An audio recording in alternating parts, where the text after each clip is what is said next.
Bienvenue à tous sur le podcast de Philippe. Aujourd'hui, on se lance dans un deep dive sur un sujet qui fait beaucoup parler en ce moment.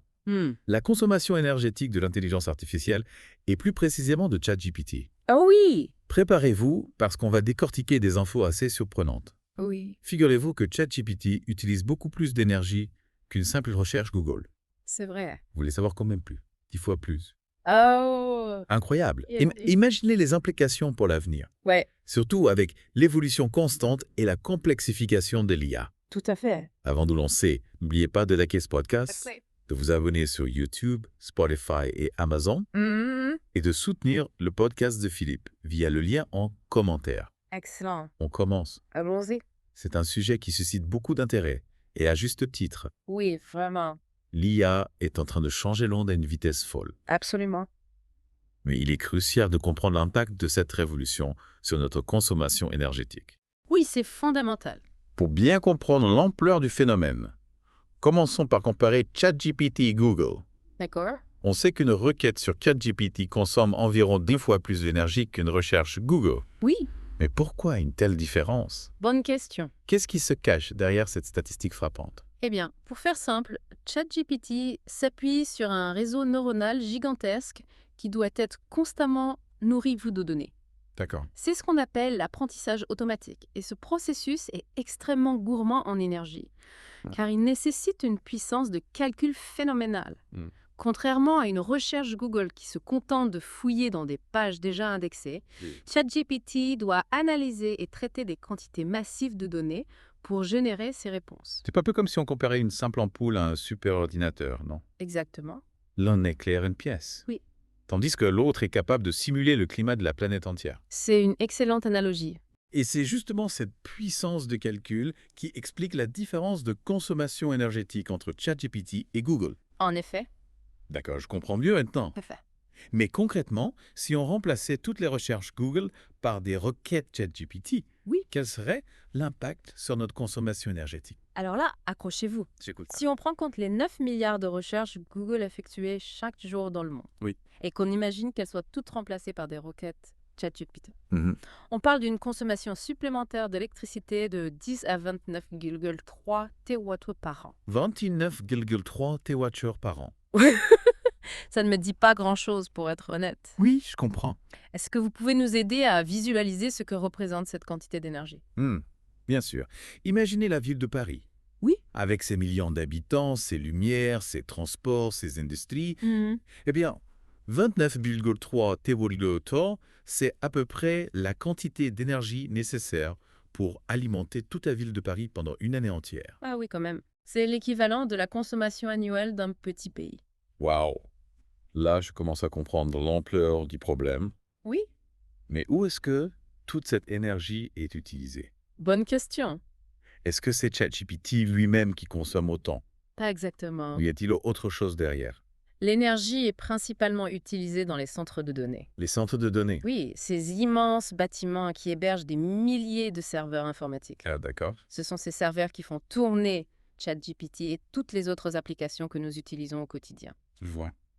Les États-Unis, l'Allemagne, le Royaume-Uni et la Chine sont les pays qui possèdent le plus de centres de données au monde. Et on peut imaginer que l'Irlande, avec sa forte concentration de centres de données, n'est pas très loin derrière, non? Effectivement, l'Irlande est un cas intéressant. Oui. C'est un petit pays, mais les centres de données y représentent déjà 20% de la demande en électricité nationale. Ah oui? Imaginez l'impact si l'utilisation de l'IA continue de croître à ce rythme-là. Oui.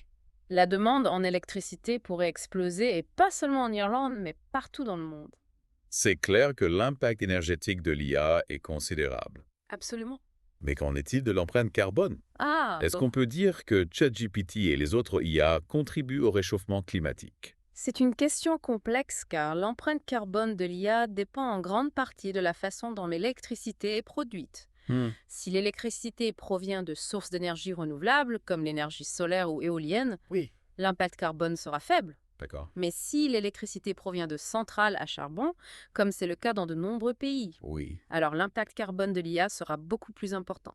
Donc, si on veut utiliser l'IA de manière responsable, il faut s'assurer que l'électricité qui l'alimente provient de sources propres et renouvelables. Exactement. C'est un défi majeur. Oui. Mais c'est essentiel si on veut que l'IA soit une force positive pour l'avenir de notre planète. Tout à fait. Oui, c'est là que le bas blesse. On ne peut pas ignorer le fait que la production d'électricité à partir de sources fossiles est encore très répandue dans le monde. L'augmentation de la demande en électricité, Oui. si elle n'est pas satisfaite par des sources d'énergie renouvelables, pourrait entraîner une augmentation significative des émissions de CO2 Ah oui. et donc aggraver le réchauffement climatique. Particulièrement dans des pays comme l'Afrique du Sud et l'Inde qui dépendent fortement du charbon, n'est-ce pas? Tout à fait. L'utilisation accrue de l'IA pourrait aggraver la situation environnementale dans ces régions. C'est un peu le serpent qui se mord la queue. Oui. On développe des technologies pour améliorer nos vies, mais ces technologies ont un impact environnemental qui pourrait finir par nuire à notre bien-être. C'est assez paradoxal, en effet. Mais bon, j'imagine qu'il ne faut pas tomber dans le catastrophisme non plus. Non, bien sûr. Il y a sûrement des solutions en cours de développement pour atténuer l'impact environnemental de l'IA. Non. Heureusement, oui. Il y a plusieurs initiatives prometteuses en cours. Par exemple, on travaille sur l'optimisation de l'architecture des modèles d'IA D'accord. pour les rendre plus économes en énergie. Au lieu de construire des modèles gigantesques qui consomment énormément de ressources, Oui. on essaie de les rendre plus intelligents, capables d'apprendre avec moins de données et donc moins d'énergie. C'est comme si on apprenait à un enfant à lire avec moins de livres, en quelque sorte. On essaye de trouver des méthodes plus efficaces pour transmettre le savoir. Exactement. On cherche aussi à développer des algorithmes plus frugaux, Ouais. capables de réaliser des tâches complexes avec une consommation énergétique réduite.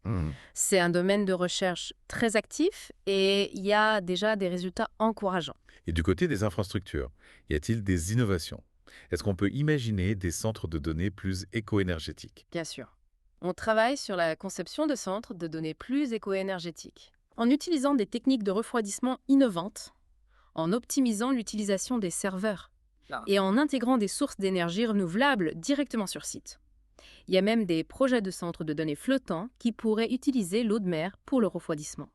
Donc, on essaye d'optimiser à tous les niveaux de l'algorithme jusqu'au centre de données. C'est une approche globale qui semble assez logique. Tout à fait. Il faut agir sur tous les fronts si on veut rendre l'IA plus durable. Et puis, n'oublions pas l'importance des choix individuels.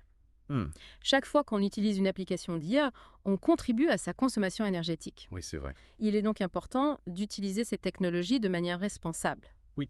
En évitant de les solliciter pour des tâches inutiles. C'est un peu comme pour tout, finalement. Il faut consommer avec modération.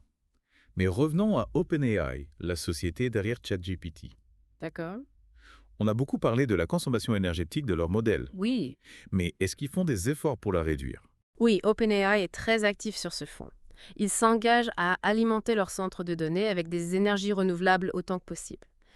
Et ils collaborent avec des fabricants de puces pour développer des processeurs spécialisés pour l'IA qui soient plus performants et moins gourmands en énergie. D'accord. Ils ont même publié un rapport détaillé sur l'empreinte carbone de leur modèle, ce qui est assez rare dans l'industrie. C'est vrai que la transparence n'est pas toujours de mise dans le monde de la tech. C'est donc encourageant de voir qu'OpenAI joue la carte de la transparence. Mais est-ce que ces efforts sont suffisants? Est-ce qu'ils vont assez loin? C'est une bonne question. OpenAI est certainement l'une des entreprises les plus avancées en matière d'IA durable. Mais il reste encore beaucoup de travail à faire. Il faut continuer à innover, à repousser les limites de l'efficacité énergétique et à encourager les autres acteurs de l'industrie à suivre le mouvement. Et comment est-ce qu'on peut les encourager, justement? Est-ce qu'il y a des initiatives collectives, des normes en cours d'élaboration, des choses comme ça? Oui, il y a plusieurs initiatives intéressantes. Par exemple, il existe des groupes de travail au niveau international D'accord. qui cherchent à définir des normes pour mesurer l'empreinte carbone des modèles d'IA et des centres de données.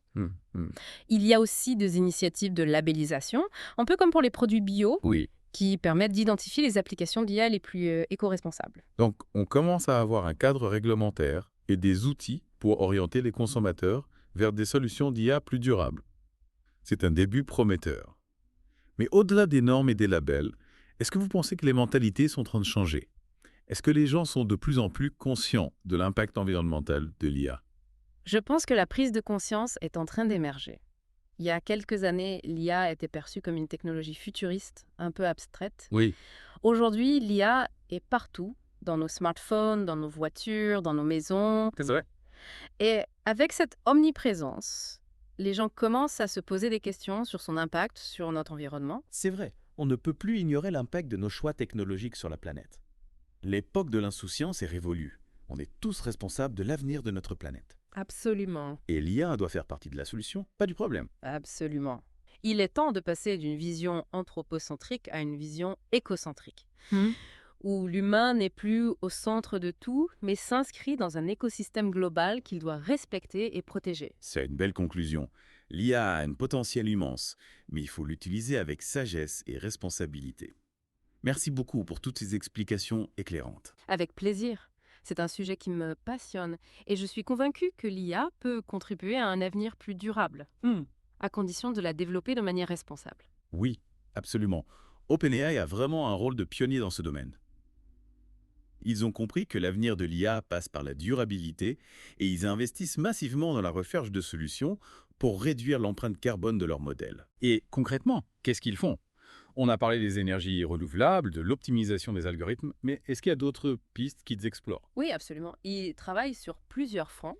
Par exemple, ils explorent de nouvelles méthodes d'apprentissage automatique qui nécessitent moins de données, donc moins d'énergie. Ils s'intéressent aussi aux architectures au modèle plus compactes, plus efficaces, qui permettent de réaliser les mêmes tâches avec moins de ressources. C'est fascinant. On a l'impression qu'ils essaient de repousser les limites de l'efficacité à chaque étape du processus. Exactement. Et ce qui est encore plus intéressant, c'est qu'ils ne gardent pas toutes ces innovations pour eux. Ils publient leurs recherches, ils partagent leurs outils, ils collaborent avec d'autres acteurs de l'industrie. C'est une approche très collaborative qui contraste avec le secret qui règne souvent dans le monde de la tech. Oui, et c'est une bonne chose. Plus on partage les connaissances et les solutions, plus on a de chances de trouver des solutions durables pour l'IA. C'est un défi collectif qui concerne toute l'humanité. Et au final, c'est dans l'intérêt de tous. On veut tous profiter des avantages de l'IA, mais pas au détriment de notre planète. On veut un avenir où l'innovation technologique et le respect de l'environnement vont de pair. Tout à fait. L'IA a le potentiel de nous aider à résoudre certains des plus grands défis auxquels l'humanité est confrontée, comme le changement climatique, la pauvreté, les maladies. Mais pour que ce potentiel se réalise pleinement, il faut que l'IA soit développée de manière responsable et durable. C'est un message fort et j'espère qu'il sera entendu par tous les acteurs de l'industrie. Merci beaucoup pour toutes ces explications. C'est passionnant de voir comment l'IA évolue et c'est encore plus rassurant de savoir que des entreprises comme OpenAI prennent les devants pour la rendre plus respectueuse de l'environnement. Merci de m'avoir invité. Oui. C'est toujours un plaisir de partager ces réflexions avec votre audience. Et à vous tous, chers auditeurs, un grand merci de nous avoir suivis pour ce deep dive sur la consommation énergétique de l'IA. N'oubliez pas de liker ce podcast, de vous abonner sur YouTube, Spotify et Amazon et de soutenir le podcast Philippe via le lien en commentaire. On se retrouve très bientôt pour une nouvelle exploration.